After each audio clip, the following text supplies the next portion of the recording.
Welcome to the Open Forum in the Villages, Florida podcast.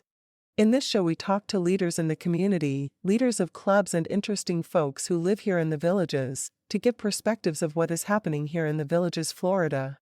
We are a listener-supported podcast. How can you support our podcast? This is Mike Roth, and listeners, I'm thrilled to share with you this podcast, which is my passion project for you. This podcast brings me joy, brings you knowledge, inspiration, and a lot of things that people need to know about the Villages and the people that are living here and what's actually going on. Creating this podcast is a labor of love, even though it demands more time than I can easily spare. But hey, time isn't something we can buy back, right? Now, here's where you come in, the unsung heroes and heroines. You can help us keep the podcast alive and thriving. How? By becoming a supporter. There are two simple ways that you can support us. The first is a small monthly donation. Visit our podcast website, openforuminthevillagesflorida.com, and click on the black supporter box. Even a small $3 to $10 a month donation makes a difference. And guess what? You can cancel anytime, no strings attached. The second way that you can contribute to the podcast is by making a purchase of an Amazon product at Amazon standard prices, and we are paid a small commission on each purchase as an Amazon affiliate. That way there's no extra money out of your pocket, but you are supporting the podcast.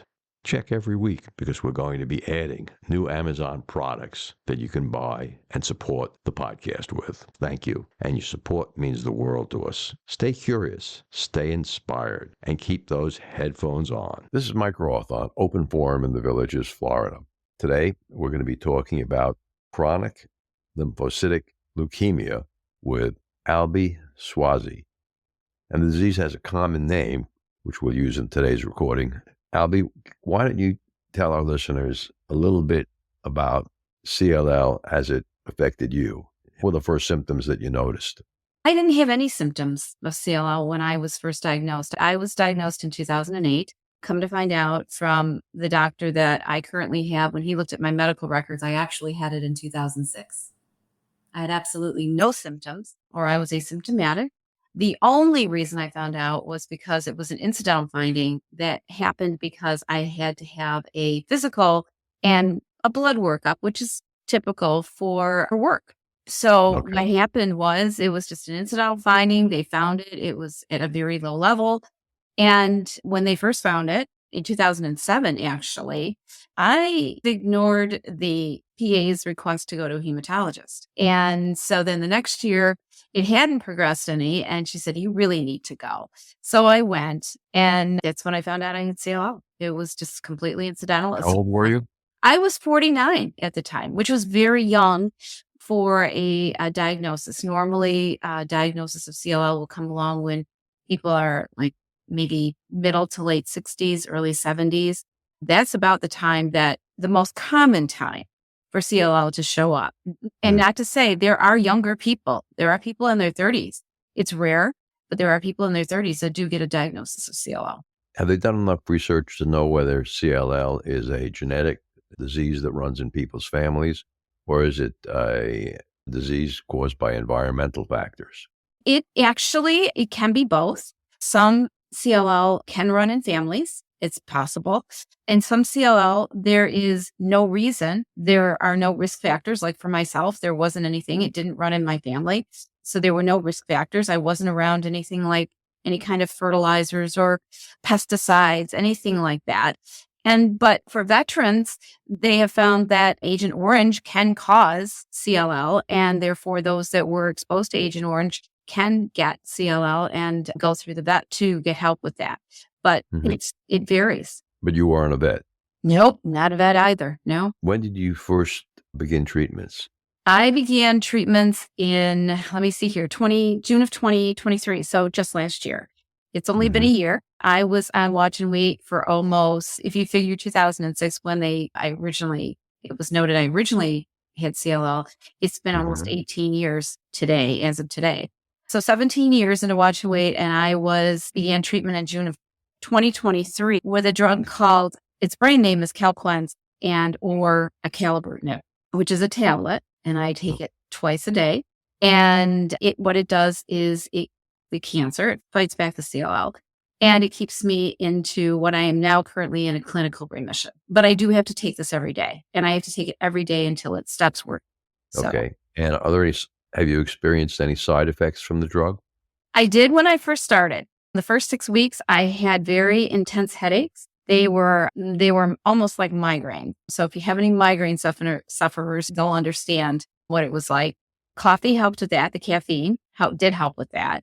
After those passed, what happened to me was my hemoglobin dropped quite a bit. So I became very anemic. My platelets dropped. So I bruised very easily. And I also became what's called neutropenic, which is where your neutrophils drop. And those are your infection fighters. And so they dropped very low. I became very fatigued. I'd be up in the morning and I was fine. And just about after lunch, I'd be down for a nap for a couple hours, which I'm not a napper. That's not me. And I broke out in a full body rash, which is at that point, and my liver enzymes took a rise.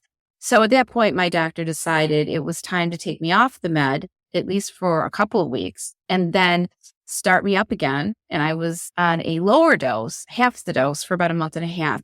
At that point, everything started to normalize. And then in September, I believe it was September, I started back on the full dose. At that point in time, my liver enzymes had come down to normal. My hemoglobin had started to rise and was back into the normal level. My neutrophils became normal. The only thing that was going on, my platelets are taking its time to come back up into the normal level, but that's not unusual. For some people, clearance of their CLL and normal of their blood levels can happen within 3 or 4 months. Others, it may take up to a year. So that's not an unusual situation to be in. And the side effects that I did have or experience were very common to acalabrutinib. So it wasn't unusual for these types of side effects to happen, but it was good that I had a doctor that understood them and understood what he needed to do in order to allow my body to heal a little bit and to allow it to adapt to the medication. It sounded like you had really serious side effects. They could have. If the hemoglobin had dropped to 7, I would have had to have a blood transfusion. The platelets, you don't want it to drop too low because then, of course, you could have spontaneous bleeding. You could become bruising could be more than you'd want it to be. And bleeding, you could cut your hand and you could just continuously bleed, and which is obviously not good. So they want to make sure that, and their concern too is to make sure that your bone marrow is still functioning. And so therefore they want to make sure that your bone marrow can repair itself and come back to normal. Have you done anything? Did you do anything special to get through these side effects? I took the advice of my doctor, which he said, I'm a very active person and I don't necessarily take the time to give myself a break or take a rest and what was happening is I just really wasn't doing. And so he told me, he said, you've got to not do a lot for the first 3 or 4 months. You're going to understand your body is going through a lot. Getting used to the medication. It's also ridding your body of all these CLL cells you have. And that's a lot of work for your body to do. And you're not giving it a chance to do that and rest and take a rest and take it easy. He said, you've got to do that. So what I had to do was just follow his advice. It killed me to do it. I will be honest with you, because again, I'm not the type of person to sit around and do nothing. And Are you still working? yes, I work part-time with the CLL Society. So yes, I was still working and I was still doing it. In between headaches, I was still doing that. And so he was insistent I take the time to heal. And that's exactly what I had to do. And once I started to do that, I understood that it was okay to take a nap. It was okay to feel tired. It was okay for some of these side effects to happen, because what they did was they were all transient. In the long run, when I look back, they were all transient. Some might have lasted longer than others, but they eventually, when my body adjusted to the medication and healed, meaning the CLL cells were mostly eliminated, then I began to feel better. And I just had to have the patience to wait it out. Did you change your diet any as you were going through this? I did. And not that I was always a bad eater or that I always went after processed foods or went to McDonald's or Burger King. I didn't really do that anyway, but I kept an eye on what I was eating. I included many more vegetables, many more fruits. I watched my red meat intake. I would still eat red meat, and I still do eat red meat, but I make sure it's a lean cut. And I make sure that no more than maybe once or twice a week at most. Chicken, fish, things like that were better. I did that. I watched how I actually cooked them. I watched the fat intake. So I added, and many more, when I say fruits and vegetables, I added many more fresh fruits and vegetables than I had in the past. Varied, because sometimes I would skip a vegetable because I would be the only one in the house who would eat it. For example, broccoli. So I didn't necessarily eat it as much as I should have. Okay. But I ended up changing those types of habits where I was worried about making sure I ate what was good for me.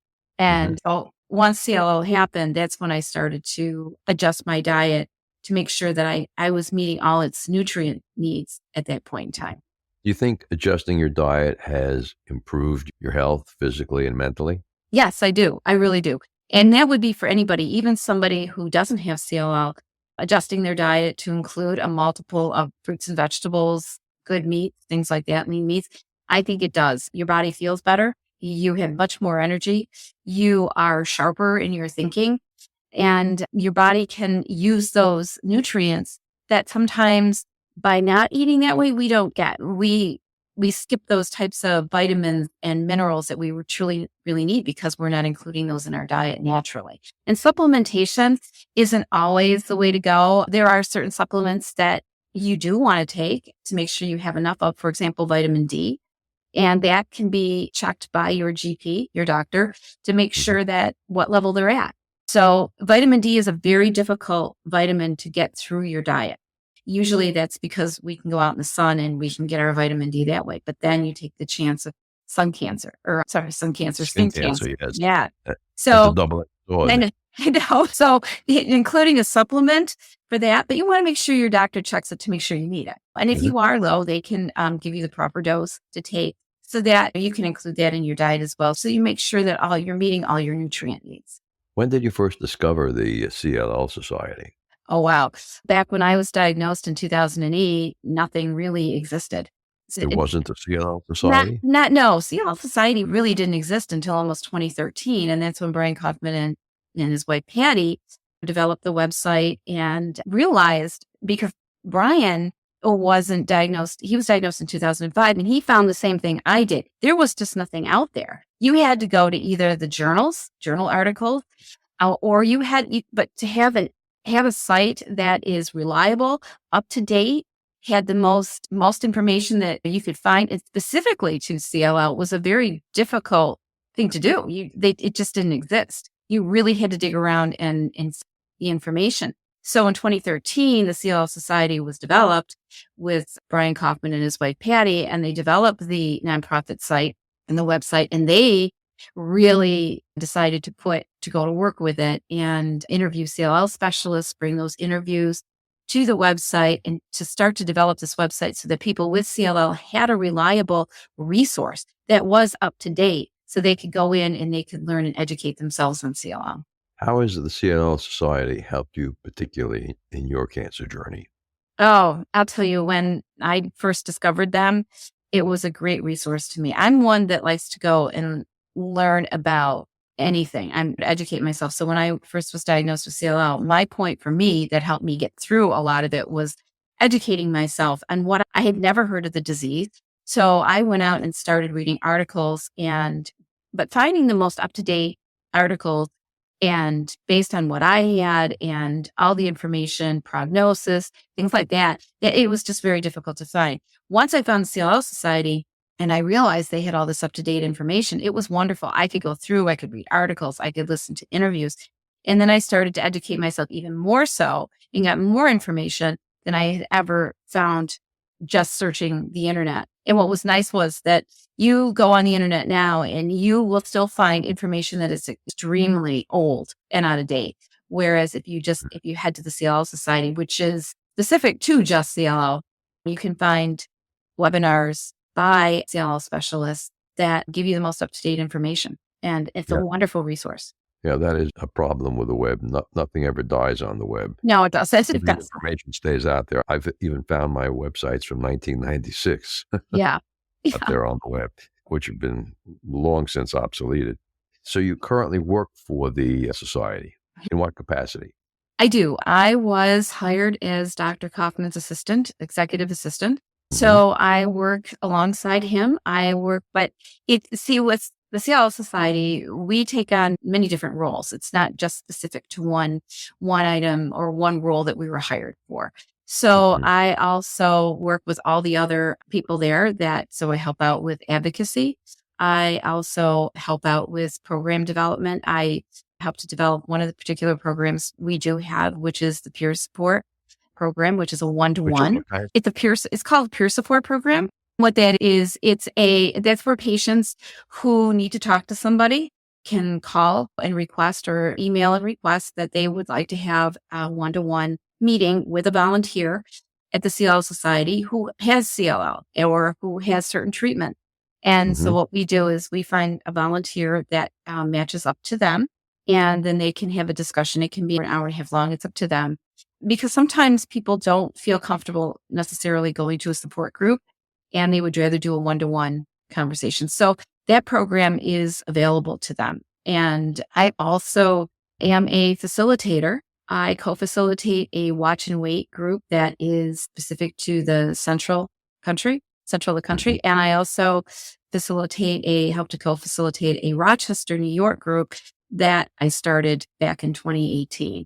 So I have a multiple of different roles that I play within that CLL Society. So just for instance, the Rochester support group, is that a face-to-face meeting or is that a Zoom type of a deal? It started out as a face-to-face, but when the pandemic hit in 2020, what the CLL Society decided to do was to make their support groups, which there's over 40 of them across the United States, into virtual meetings, which has benefits because if you're in New York and you can't make say one of the New York support groups, you can always join one in California or Texas. It's up to you when you take a look at the list as to which one you'd like to join based on your availability and day and time. So that's a perk to that.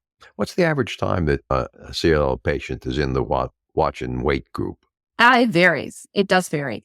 And it can be a patient can walk in and they're diagnosed with CLL and they may be very advanced. Even though they may not feel it, they may be very advanced. And at that point, the doctor may say, we probably should start you on treatment.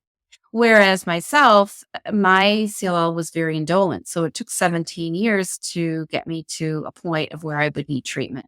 So it varies. CLL is very unique to each person who has it. It's a very individualized disease. The average survival time after someone goes on treatment? Yeah, back when I was diagnosed, it was a lot shorter because the treatments that existed back when I was diagnosed were actually chemotherapy or chemoimmunotherapy.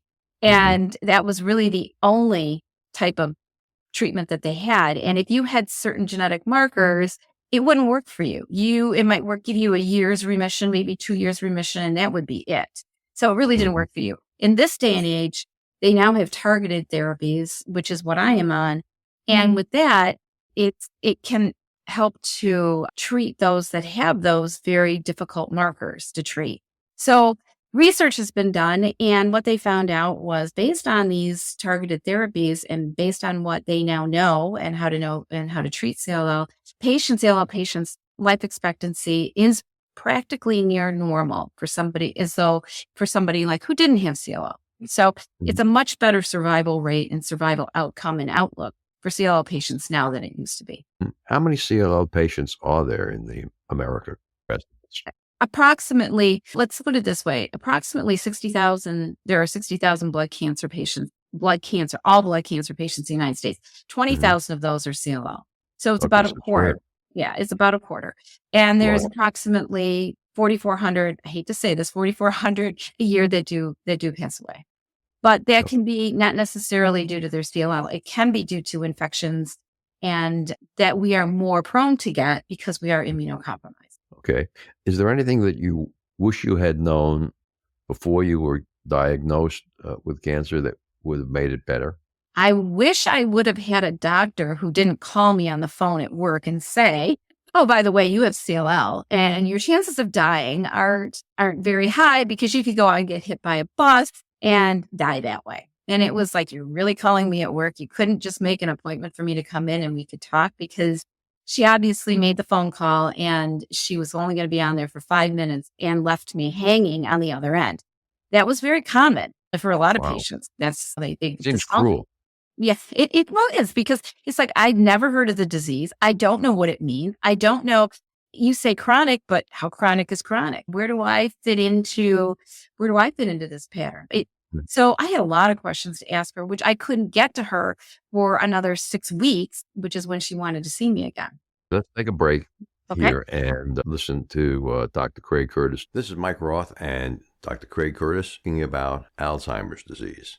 Alzheimer's treatment here in America. I think the future looks very good. I think that these blood tests are going to make a significant difference in our ability to detect someone who's developing Alzheimer's disease before symptoms. A person who develops memory loss due to Alzheimer's disease, we know that disease actually started approximately 2 decades or 20 years prior. We know that amyloid starts building up for approximately 20 years, 15 to 20 years, which then initiates other brain cells to die off, essentially, which leads to Alzheimer's disease.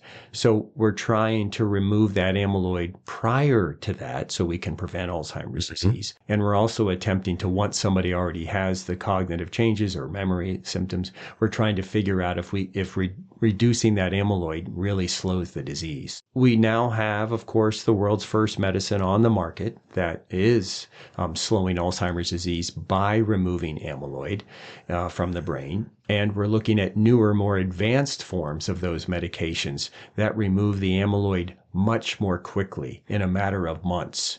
That's very exciting. With over 20 years of experience studying brain health, Dr. Curtis's goal is to educate the Villages community on how to live a longer, healthier life. To learn more, visit his website, craigcurtismd.com, or call 352-500-5252 to attend a free seminar. So, Albie, what kind of advice would you give to others who were just diagnosed with CLL and told to wait and see?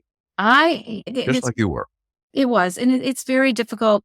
It's very difficult to just be left and say, excuse me, figure it out on your own. Go out and live your life because you're on watch and wait. That's a very difficult thing to do, because most patients will get a cancer such as breast cancer, prostate cancer, and they're treated right away. So they really don't know what to do with this information.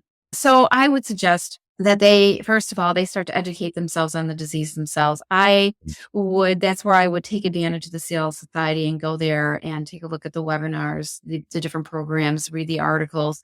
There's a spot for newly diagnosed patients that they can go to and start to learn about CLL. I also would suggest that they start to write down questions in a notebook. Anytime they run across something they don't understand, anytime there's an emotional question that they want to put it down in a notebook and take it with them to the next doctor appointment.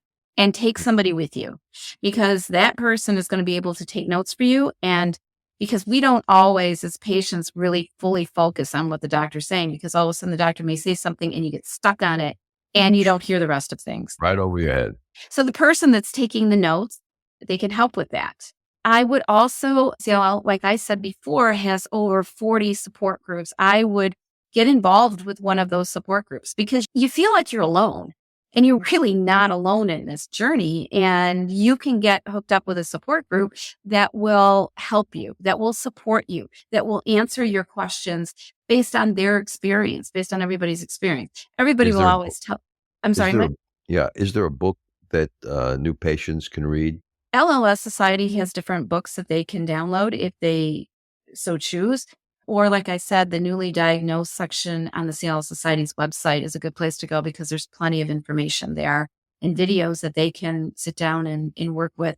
And that's too where if they do go to the CLL Society's webpage, you can get in touch with the peer-to-peer support group, and you can make the website. The website URL is? CLL Society. CLLsociety.org. .org, yep. And they can go there. And they can set up a one-to-one to talk to somebody as well, even though some people will set up appointments and they've just been diagnosed a couple of weeks ago. And they're scared and they need to talk to somebody. Is there a way to contact you via email after they hear this particular podcast if they need more information? Sure. They can contact me at S as in Sam, U, O, Z as in zebra, I, at cllsociety.org. So, in wrapping up today's show, is there anything else that you'd like to tell our audience? Maybe it's to family members of someone who's been diagnosed with CLL, that information they should have? Yeah, as a caregiver or a care partner of a CLL patient, please get on the CLL Society's website, take a look around, understand that your partner is going through a lot right now emotionally, and they really truly need you to sit down, listen, be with them, go with them to their doctor's appointments. And please, you can also join them on the support group as well. And feel free to do that because your questions are just as important as their questions. And there are a lot of care partners that do join those support groups to help them out. But just be there for them and understand they're going through a lot at this point in time. Thanks very much for joining us today, Abby. Thank you, Mike. I appreciate it. Remember, our next episode will be released next Friday at 9 a.m.